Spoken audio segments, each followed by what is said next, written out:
You're listening to the Chronicles of a Gooner, the Arsenal podcast. I'm Martin Tyler, and you're listening to Harry Symeou.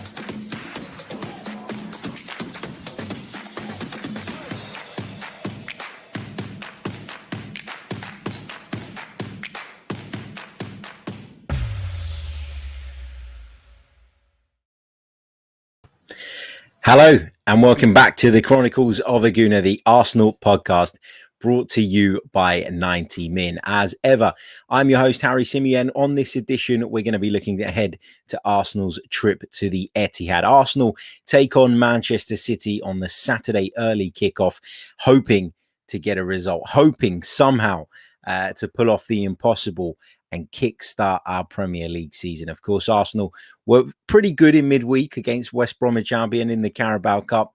Granted, we played against a weakened West Brom side, but Arsenal bagging 6 was a much needed confidence boost, especially ahead of this huge game that we've got coming on Saturday. Now, remember, whatever happens on Saturday, we're going to have to mull over it for a while because we then go into an international break, which is not ideal at this stage of the season, I always say, but it is what it is.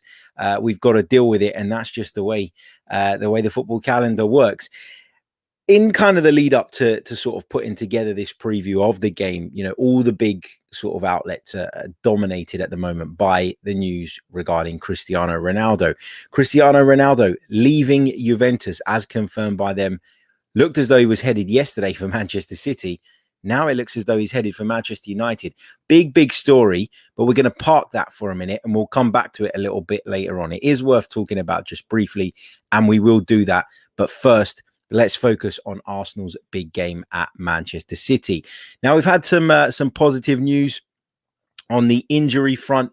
Obviously, it's great to see that Bukayo Saka and Tierney have both been past fit. And actually, we've got some pretty decent options available to us now, especially in those forward areas. And even at the time of this preview going live, I still haven't decided on what my 11 will be. So I'm going to get some help from you guys in the live chat with that, because I think that one's going to be quite tough. There's a couple of big decisions that I can't quite make myself looking at the team that I've drawn out. But let's get some, let's see what you guys think. Let's get some tips from you guys and gauge what it is that you guys want to see. Now, a few of you in the chat box, as well as saying hello, asking me to tell you that Willian has left. Harry, that's all the news I want to hear. Well, right now, as we are live, Willian hasn't officially left yet. We know that Lucas Torreira officially joined Roma yesterday, and we know that Willian is edging ever closer towards a move away from Emirates Stadium. Looks as though he's going to end up at Corinthians. Looks as though Arsenal are going to have to subsidise some of his wages, consequence of of signing him up on that big contract.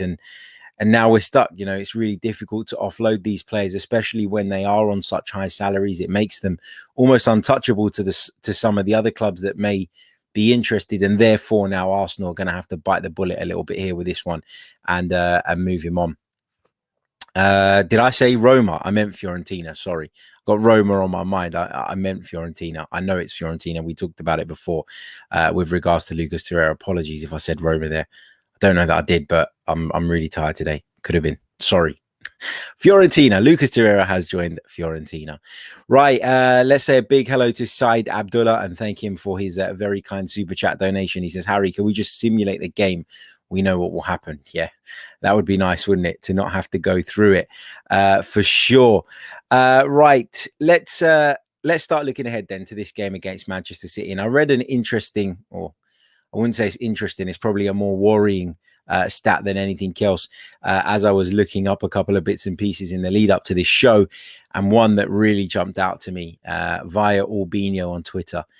Arsenal have lost 8 successive league games against Manchester City. That's their joint worst run of league defeats, along with a run of 8 against Leeds from 1973 to 1976. Fingers crossed Arsenal can put that right. But let's be honest, going into this game, Arsenal are not the favourites by any stretch of the imagination. Even the most optimistic of Arsenal fans out there will feel as though it's going to be a really big task. Manchester City just have quality all over the pitch. They've got incredible depth. They've got a way of playing, a system that is well understood by everybody on the pitch. They've got a top coach in Pep Guardiola. And yes, Mikel Arteta knows them well. Yes, Mikel Arteta knows Pep well. A lot of those players individually, he understands what their strengths and weaknesses are, given the time he spent coaching at Manchester City. But you still feel that given the golfing class between the two sides and the fact that it's at the Etihad, it's going to be really difficult for Arsenal to get any sort of result. Now, any result in my book would be massive. Any result for me would be quite, I'm not going to say reassuring, but would kind of make people feel a little bit better about what's going on at the football club at the moment, because there's been a lot of disappointment with the way in which we've started this season. The Brentford game especially was really disappointing to play against a newly promoted side. I know it was away from home. I know we had absentees. I know it was their first game in the Premier League and they were really up for it. But to lose against a promoted side in the opening game was really difficult to take. Felt like Arsenal weren't prepared. Even putting the kind of COVID absentees aside, it just felt like the team weren't ready, which is obviously on the club, on the manager, on those players. And then obviously the game against Chelsea, for me, again, as I've said already, in the aftermath of that one, it wasn't necessarily that we got beaten by the European champions. It was the way in which we conceded two really, really soft goals. And I felt that Mikel Arteta needed to set us up in a different way in order for us to be more defensively solid, in order for us to be able to cause Chelsea problems, as well as, you know, hold them off. And I didn't think we got that right. So that was disappointing too. But the great thing about football is most of the time there's a game just around the corner. And of course, Arsenal travelled to the Etihad with only one thing in mind, according to Mikel Arteta, and that is winning. He said, when asked what would constitute success for Arsenal on Saturday, that Arsenal were after the victory. And look, he's got to say that, hasn't he? As the manager, he's got to show ambition. He's got to show desire. But Mikel Arteta, make no mistake about it, would be delighted if his team could come away with a point. And I don't think it's going to be easy, and I don't think it's even likely, but it's not impossible.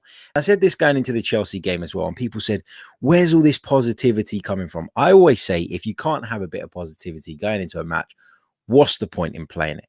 What is the point in playing it? And listen, worse teams than Arsenal in recent years have gone to the Etihad and given them a hard time, have caused them problems. And look, if Arsenal get beaten 1-0, if Arsenal get beaten 2-0, but Arsenal give a really good account of themselves, then as I've said before, you have to take a step back, understand that our season will not be defined by the games against Manchester City and Chelsea and Liverpool, and take the positives from it and move forward.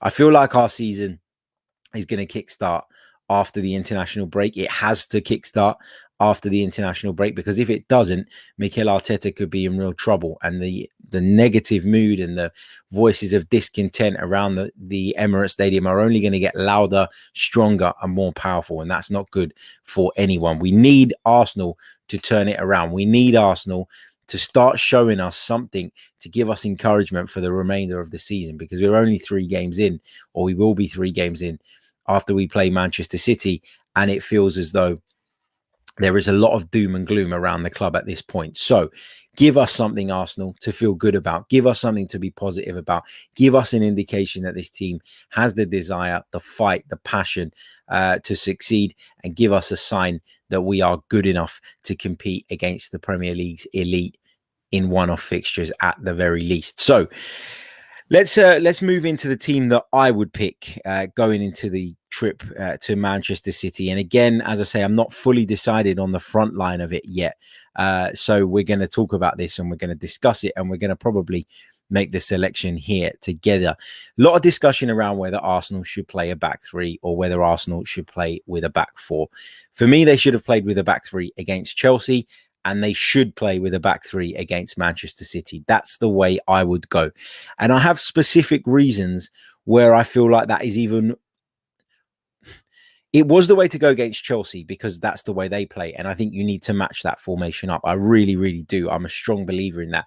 But also, given the patterns of play that we see from Manchester City and the way they like to move the ball, I actually think this is a no-brainer, probably more so than it was against Chelsea. I think this is the decision that needs to be made. And again, I was disappointed with Arteta after that Chelsea game for getting it wrong. I'll be disappointed with him if he goes to City and he gets this wrong as well. So this is what I want to see. I'm going to go with Ramsdale in goal. Now, that might be controversial. I know it was against West Brom's second string, but I just felt so much more comfortable with him in goal. I really did. I don't think that he's going to play. I think that Bernd Leno will come straight back into the side. I think he remains the number one at present. But I liked what Ramsdale gave us in terms of his calmness on the ball. I thought his decision-making was better than that of Bernd Leno. And granted, it wasn't a game in which he was majorly tested, but he made a few smart stops. He looks better with the ball at his feet. Looks as though he's willing to almost bin the manager's instructions of playing out from the back at times if he feels that's the right way to go. Always open to playing a pass into midfield. Came out and caught a couple of crosses as well. I thought he looked a little bit more dominating than Bernd Leno. So for me, I would chuck Ramsdale in goal. I know that's not a popular opinion, and I don't think, for the record, that that's what Mikel's going to do, but that is what I would go with. Now, moving into the back line, I said to you I'd play a back three, and that is exactly what I want to do. I'm going to go with a back three of Holding, Pablo Mari, and Kieran Tierney. Now, Kieran Tierney, of course, as I mentioned, has been past fit. He will be available for the game at the weekend. Now, the reason I've gone with this is because I feel like the back three is the way to go, and I'll come on to explain my reasons tactically in a little bit. But when you look at who's available, Gabriel obviously has returned to training, but I don't think he'll be ready in time for this one. I think Pablo Mari's big problem has been a lack of pace, a lack of physicality. I think when you play as the central one against a team like Manchester City who don't play with an out-and-out centre forward, I think you can probably get away with it.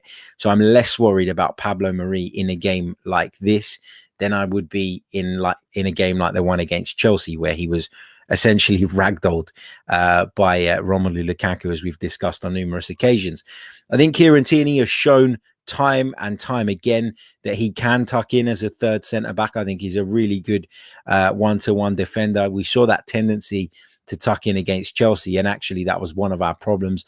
When he was defending, he was trying to come narrow, obviously under the manager's instruction, but we weren't dealing with the possession and the threat that was coming down the right and left hand side from Chelsea. So that's what I would go with. Tierney, Pablo Mari, Holding. I know there are question marks around Tierney's fitness. He has been past fit to play. It's said that he's available for selection. I know a lot of people are worried about that, wary about that, maybe don't want to risk him. But what I'd say is this. If the club were telling us the truth, that it was just cramping, then I don't see why he can't play a week later. Obviously not involved in the game at West Brom at all, therefore should be fit, should be rested. So for me, Kieran Tierney comes in to that back line. Now, moving into the wing back positions, I'm going to go with, and again, I don't know how popular this will be. Actually, I'm going to do it anyway. I'm going to go with Nuno Tavares. Looked a little bit raw for me against West Brom. Has looked a little bit raw every time we've seen him in an Arsenal shirt. But what I will say is that I think he is physically incredibly good. I think he's really strong. I think he's really quick. I think he's really powerful. He's got the engine clearly to get up and down that pitch, and he adds a physicality to the team that I think we miss sometimes. I think we can be a little bit lightweight as a team, Arsenal, and I'd look forward to seeing him playing in that role. People have toyed with the idea of him coming over to the other side and playing on the right. I'm not sure I would do that to him. So therefore, I'm going to play him from the left-hand side. Moving over to the right, I'm going to go with another surprise choice, and it's going to be Ainsley Maitland-Niles. Why am I going with Maitland-Niles? Well, basically, because I don't think Callum Chambers is a wing-back. I don't think Cedric has looked good enough. I didn't think he looked good enough against Chelsea. I thought probably more worrying than anything else, he looked really off the pace, and I don't want to see Hector Bellerin in the team if it is true that Arsenal are really trying to push him out the door right now. So I would go with Ainsley in the right wing-back position. I think he gives you the ability to switch it up. When you got possession, he can get that bit further forward. He can join in with a midfield. He can tuck inside. He's incredibly versatile, very cool in possession as well. And I think this is Maitland-Niles' position.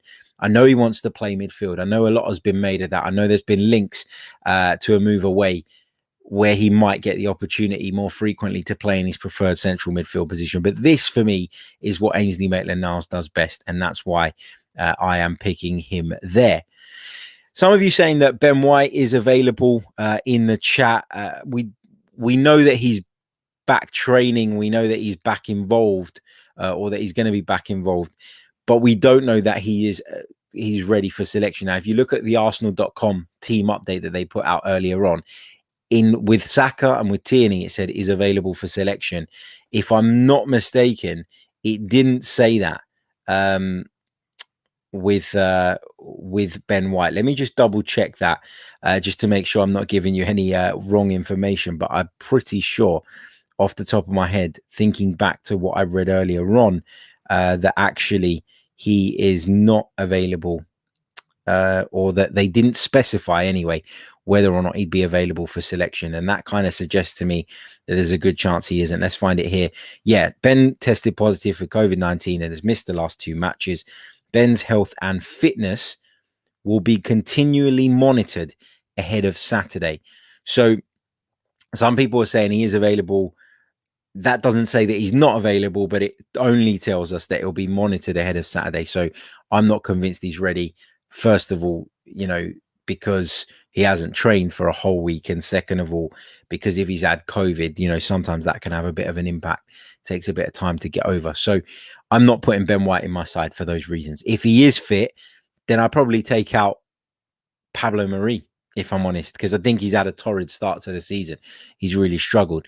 But even though, we could play with a back 4 and essentially, change things around, I still think this is the system to go, and I think the system wins over the personnel, if that makes sense.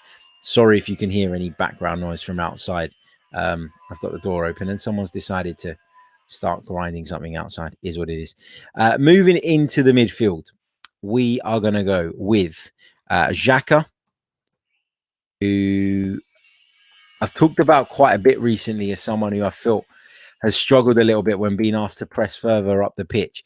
If Arsenal are going to play with a low block, which I think they should, with the back 3 that becomes the back 5 without possession, and Xhaka sitting just in front of that defence, I think this game is really suited to him. I think it's the kind of game in which he looks at his best.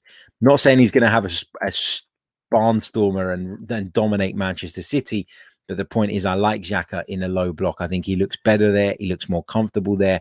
And that for me is what I would go with in midfield. Remember, we're quite limited in the middle of the park at the moment as well.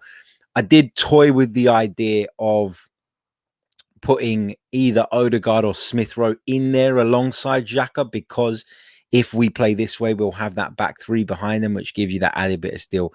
But I decided against it in the end, and I've gone with Lokonga as his partner.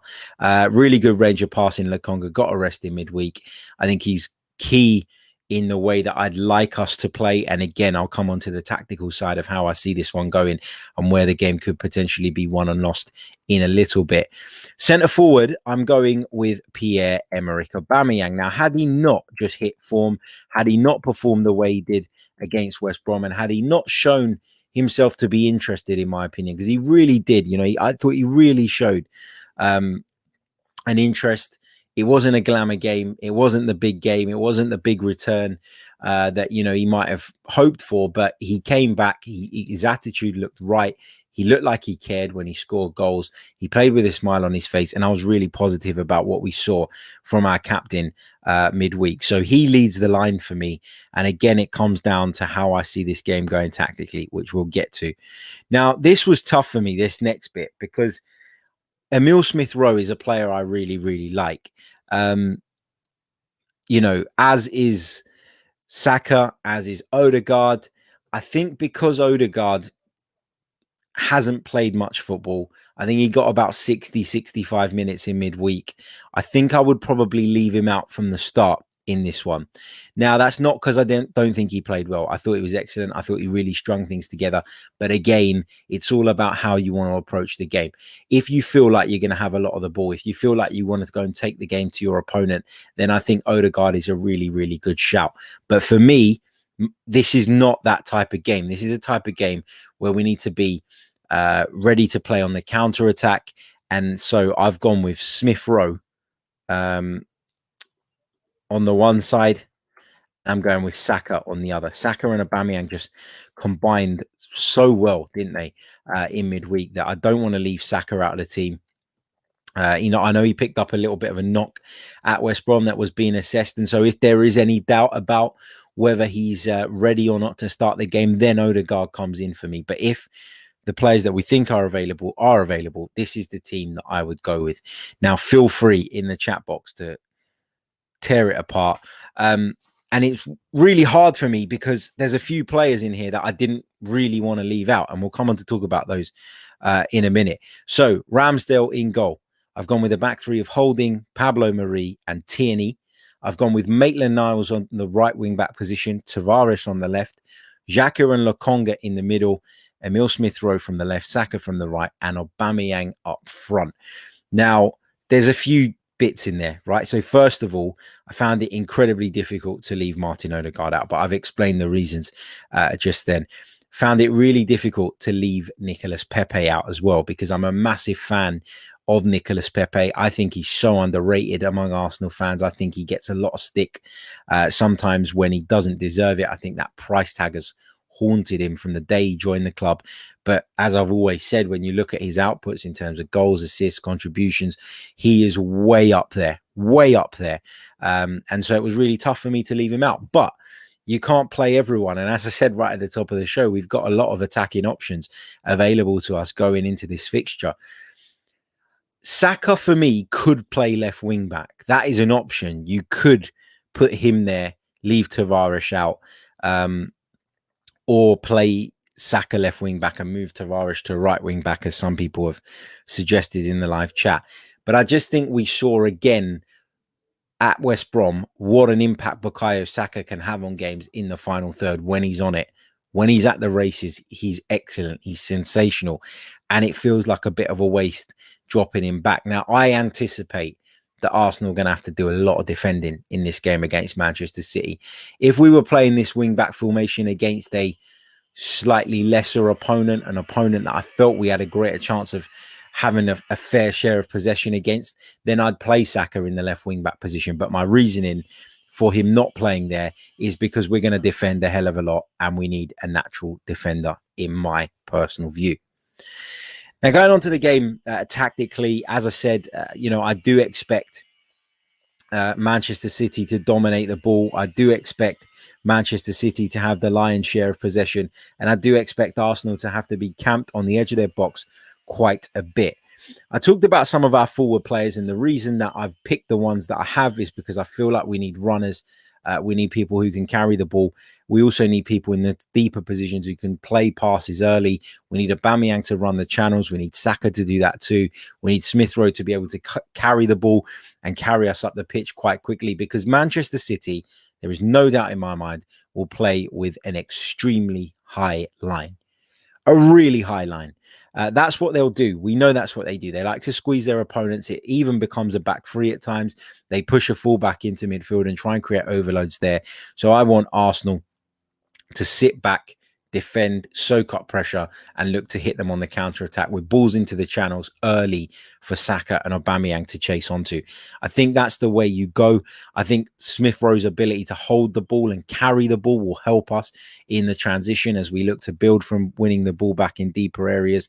But the main reason I've gone with the back three is this. Attacking stuff aside, we know that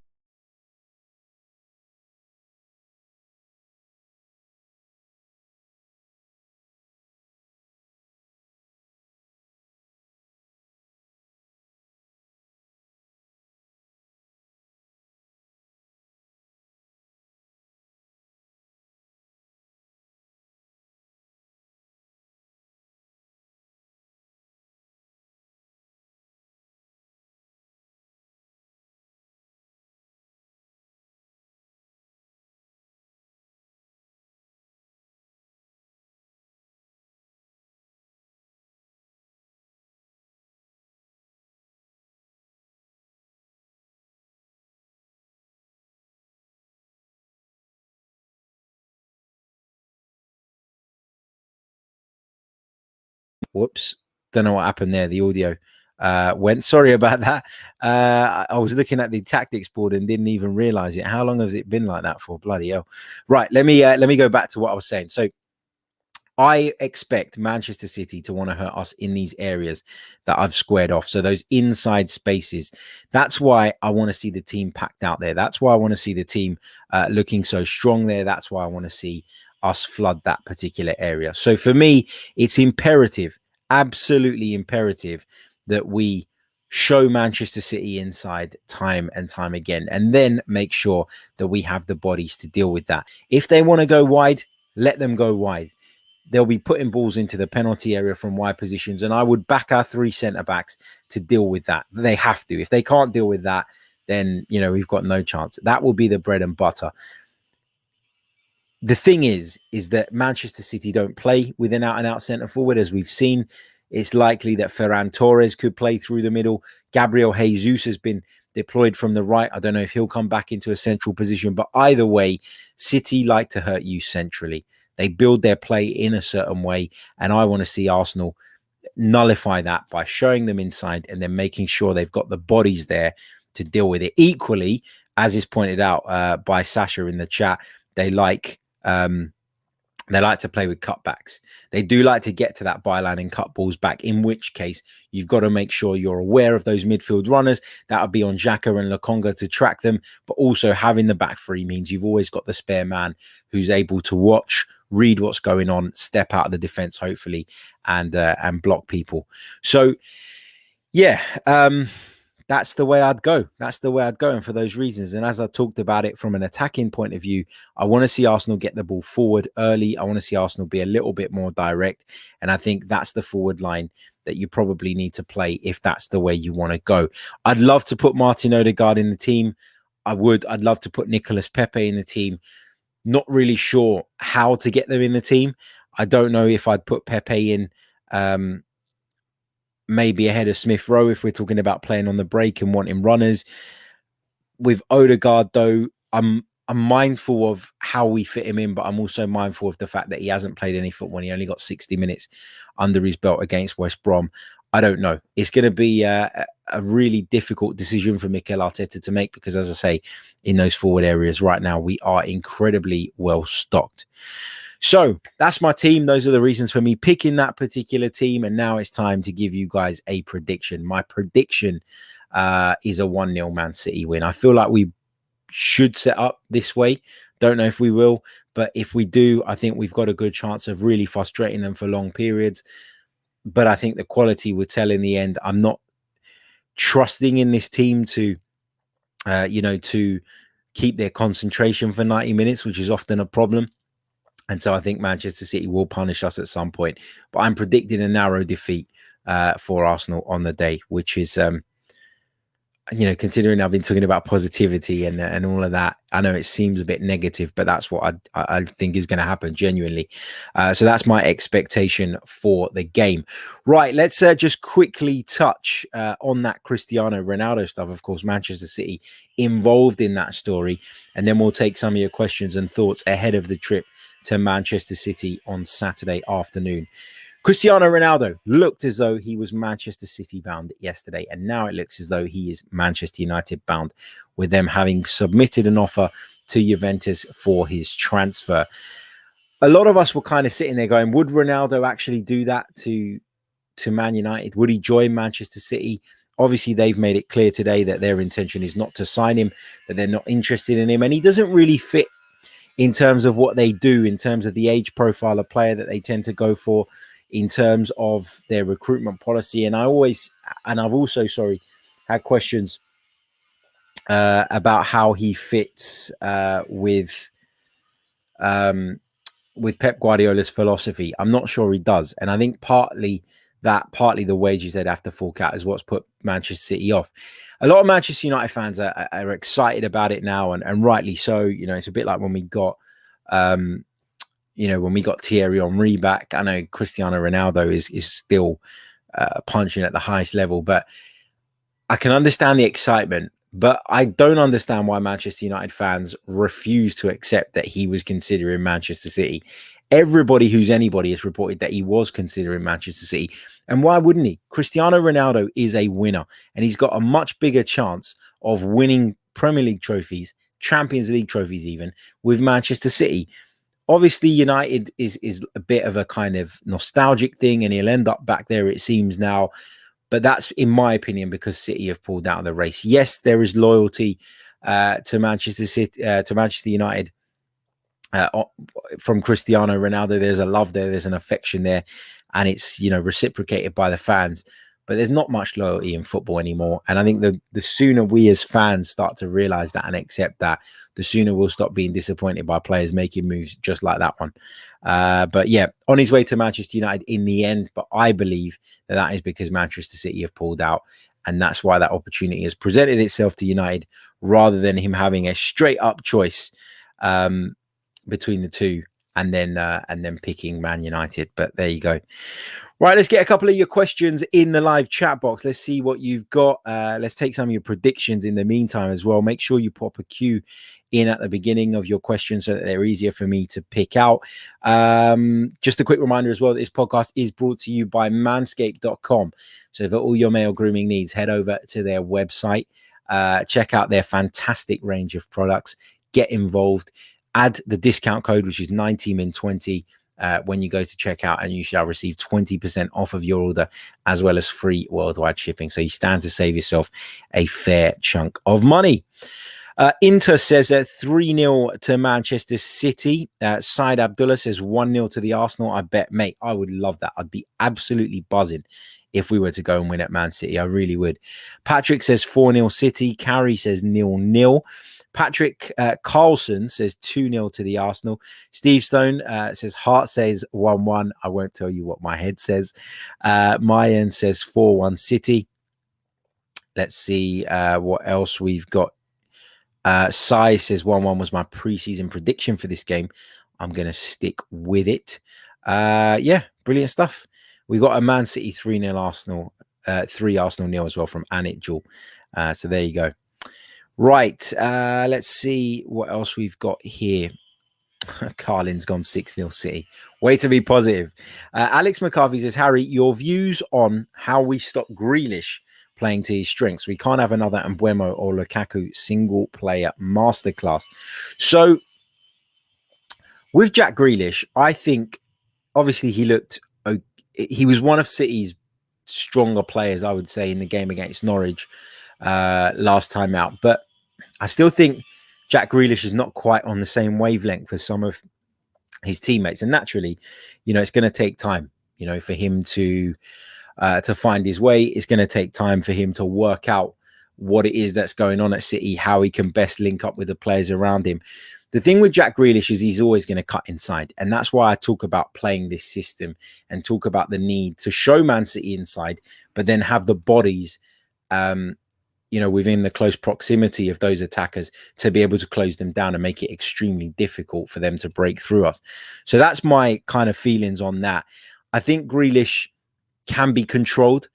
Obviously, he's got class, as do many Man City players, and they are capable of pulling out a moment of magic, in which case you say, okay, you know, we couldn't do a great deal about that. But what I want to see from Arsenal, not just with Grealish, but with everyone, is at least, you know, them doing the right things theoretically in terms of showing the players into the spaces that we can control, showing places into areas in which we want them to go, pushing people out on the outside as well at times. And if that's the route they choose to go down, then making sure that we have the ability to defend any cutbacks or crosses into the penalty area. You want to sometimes show them inside, you know, because you will have the most bodies there and you'll feel as though you can deal with it. But also you got to know when to show them on the outside as well, and then trust your ability, as I say, to deal with the crosses. So City will try different things because they're a good team and they've got great footballers. You need to be prepared for every eventuality. You need to be solid in field, but you also need to be ready to defend those balls into the box, whether they be cutbacks or crosses. Right, let's see what else we've got. Carrie says, is there any new players coming? I'm not sure, my friend. You know, we've heard yesterday that Symeou has been offered to Arsenal. but that they've not responded to Lyon yet. I don't know how true that is. I don't know if there's been any movement on that, but I don't know of anything imminent at the moment. So I do get the feeling that with Arsenal right now, they've done their business in terms of incomings. Could potentially bring one more in, I feel, if the opportunity presents itself. But otherwise, I'd imagine that the focus between now and the end of the window will mainly be on outgoings. And I think when we talk about incomings, that could be contingent on us securing some of those deals with regards to players moving out as well. Let's see what else we've got. Going back to that Grealish thing, Olivier says, use a very offensive perfume and close him down very tight.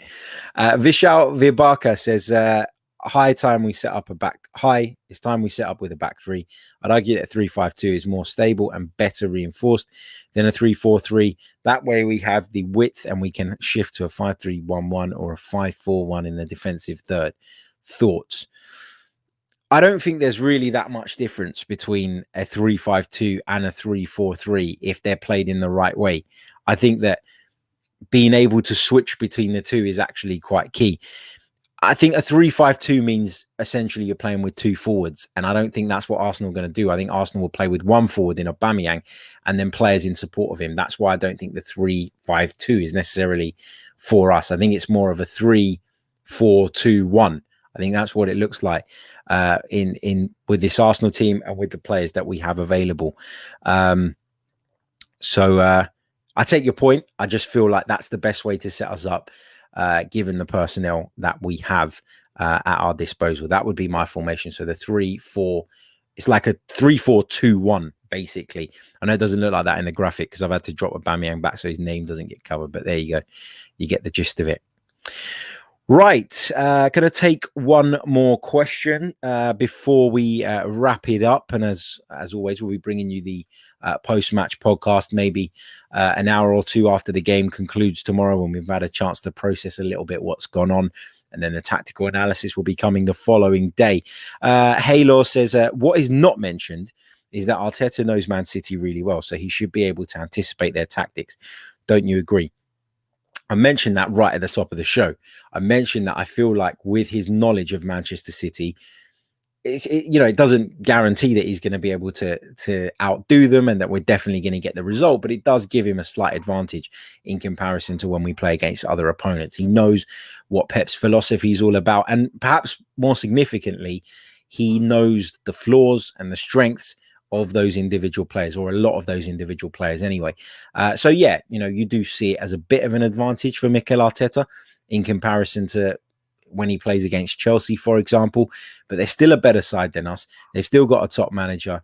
So it's going to be, top manager and top players. It's still going to be a really big ask. But as I say, I just want to see spirit, fight. I want to see the right tactics applied.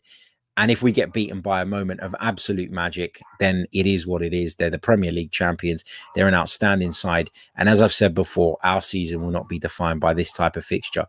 But I don't want to see Arsenal go and get thumped. I don't want to see Arsenal being set up to fail. And I want to see a committed display. That's what I'm looking for out of tomorrow's game. Right, we are going to leave it there. We're going to leave it there. I'm going to catch you all tomorrow. Going to go and have a nice Friday night off. Got some really bad back pain, been in agony, and I'm uncomfortable sitting in this position. So I'm going to go chill out, Friday night off, not up nice and early tomorrow, preparing for the game, watching the game, and then of course bringing you guys some reaction to that game. So stay tuned to the channel. Make sure you subscribe if you haven't done so already. Make sure you hit the like button if you haven't done so already as well. In fact, let's check out where we are in terms of likes at the moment, because likes really do help. Look, we've only got 62 on the board, but there's over 228 of you watching us live on YouTube as it stands. So hit that like button. Let's get it up to 100 at least. I mean, that should be light work. Hit the like button now. Smash it, smash it, smash it. Let's get as many of those as we can on the board. And if you're listening via the audio platforms, which I'm sure many of you are, then please do leave us a review. It really, really does help. Right. Thank you to all of you for your kind words in the chat. Thank you for all your well wishes, and I'll catch you all tomorrow. Fingers crossed we'll be talking about a good Arsenal performance and a positive result. Until then, take care. Ciao.